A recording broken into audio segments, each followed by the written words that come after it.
Olá, que bom estar com você mais uma vez. Vamos ao estudo de hoje? Em vez de se esconder. Quero dizer para você que a humanidade enfrenta gravíssimos problemas. Nós temos vários problemas de várias naturezas que causam a morte das pessoas. Por exemplo, na área da saúde, nós temos aí as doenças relacionadas com o coração que matam mais de 300 mil pessoas. No ano 2018, 9,6 milhões de pessoas morreram de câncer, sem dizer no sofrimento que o câncer causa. E o que dizer da criminalidade, dos acidentes, das catástrofes? A fome assola nosso planeta. A cada 6 segundos, uma criança morre de fome no mundo. Assim dizem os pesquisadores. Nós temos graves problemas, mas eu quero dizer para você que, apesar de serem terríveis essas situações, a mais terrível situação é a situação do pecado. O mais terrível problema é o problema do pecado. Por quê? Porque o salário do pecado é a morte. E sabe quando começou essa história? Você sabe quando que a morte entrou? Lá no início, lá com nossos primeiros pais. Você conhece aquela trágica história. Deus colocou Adão e Eva naquele lindo local, naquele paraíso exuberante. E deu a eles acesso a todas as árvores. Eles poderiam comer livremente de todos os frutos que haviam ali, inclusive do fruto da vida. Bom, Deus havia proibido a eles de comer somente de um único fruto, o fruto do conhecimento do bem e do mal. E foi exatamente isso que eles fizeram. Quero dizer para você que Deus colocou aquela árvore lá porque Deus quer seres livres. Não há como manifestar amor sem liberdade. Bom, se Deus não tivesse colocado a opção de 2 caminhos para você escolher um, eles seriam prisioneiros daquele um que existe. Se Deus não tivesse colocado a possibilidade da desobediência, eles seriam eternos prisioneiros da vontade de Deus ou da obediência, fariam bem porque não tinham opção de fazer o mal, e Deus não deseja que isso aconteça. Deus colocou aquela árvore como um teste para fim de testar aí a obediência, lealdade dos nossos primeiros pais. E, infelizmente, Eva caiu, comeu do fruto e deu ao seu marido e ele também caiu. E qual foi a consequência? Culpa, medo e vergonha. Diz aqui no capítulo 3, versículo 8 de Gênesis: quando ouviram a voz do Senhor, Deus que andava no jardim pela viração do dia, esconderam-se da presença do Senhor Deus, o homem e sua mulher, por entre as árvores do jardim. Está vendo? Se esconderam. Por que se esconderam? Tiveram medo.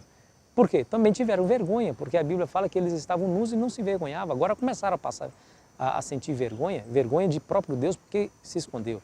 Mas eu quero dizer para você que Deus ama tanto a humanidade que Ele toma a iniciativa para o resgate. Veja o verso 9. E chamou o Senhor Deus ao homem e lhe perguntou: onde estás? Essa pergunta parece muito estranha, não parece? Porque Deus é onipresente. Se é onipresente, Ele tem a habilidade de estar presente em todos os lugares. Então isso quer dizer que Deus estava ao lado de Adão e Eva ali, por trás das árvores onde eles haviam se escondido. Mas por que Deus fez essa pergunta? Meu amigo, Deus ele quer interagir com o ser humano. Veja que Ele tomou a iniciativa do resgate. Ele que tomou a iniciativa. Deus sabia onde eles estavam, mas é como se Ele estivesse dizendo assim: Adão e Eva, o que vocês fizeram? Vamos conversar sobre o assunto. Deus deseja, meu amigo, que eu e você, mesmo quando caímos em pecado, que eu e você pudéssemos ir até Ele e confessar os seus pecados. É claro, o pecado nos envergonha e a primeira pessoa que queremos nos esconder é de Deus. Mas nós não precisamos ter medo dEle, nós não precisamos sentir vergonha. É claro que o próprio arrependimento faz com que sintamos assim, mas não fique caído, levante-se. A Bíblia fala: se confessarmos os nossos pecados, Ele é fiel e justo para nos perdoar o pecado e nos purificar de toda injustiça. É assim que a Bíblia fala. Escute as palavras de Davi no Salmo 32.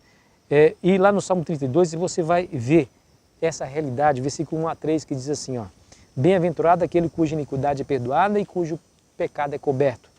Bem-aventurado o homem a quem o Senhor não atribui iniquidade e cujo espírito não há dolo. Enquanto calei os meus pecados, envelheceram os meus ossos pelos meus constantes gemidos todo o dia. Está vendo?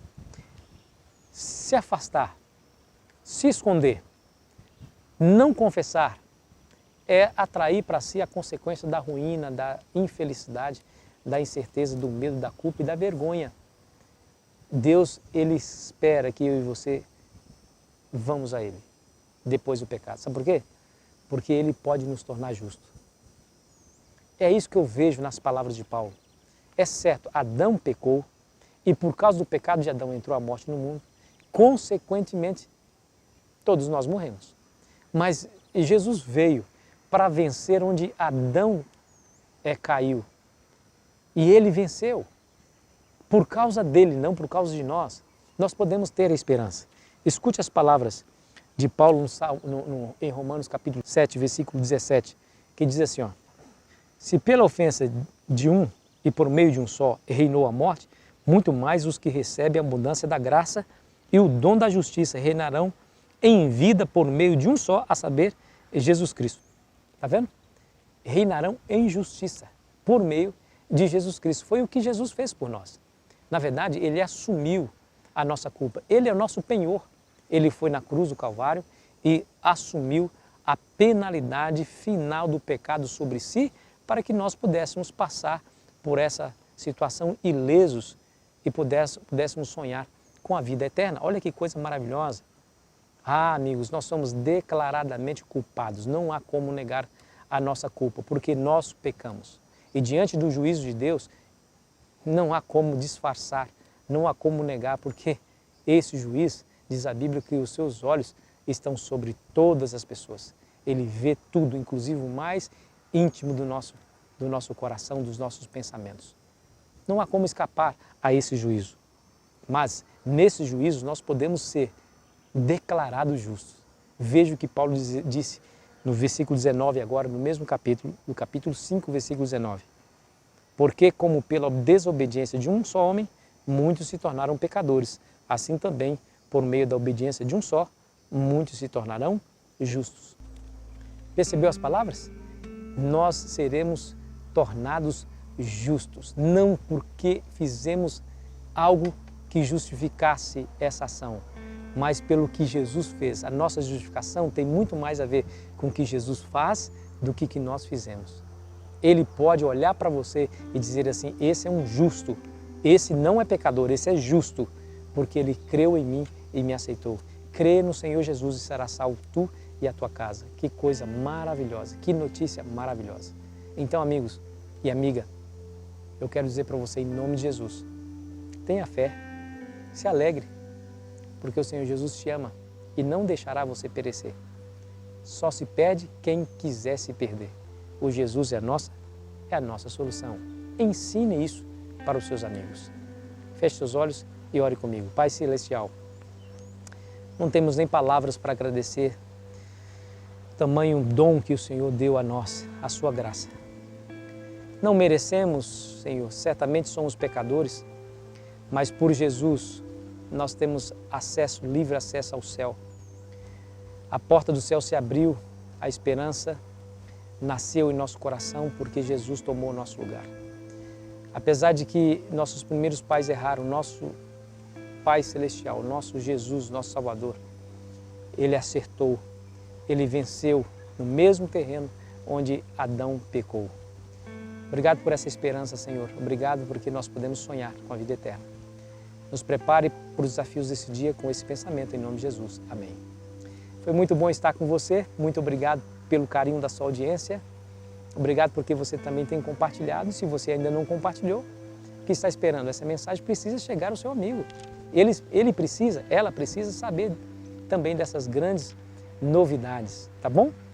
Se você ainda não conhece o nosso canal no YouTube, eu faço um convite para que você entre no canal, se inscreva no canal e acione as notificações para que você saiba automaticamente da existência de novos vídeos.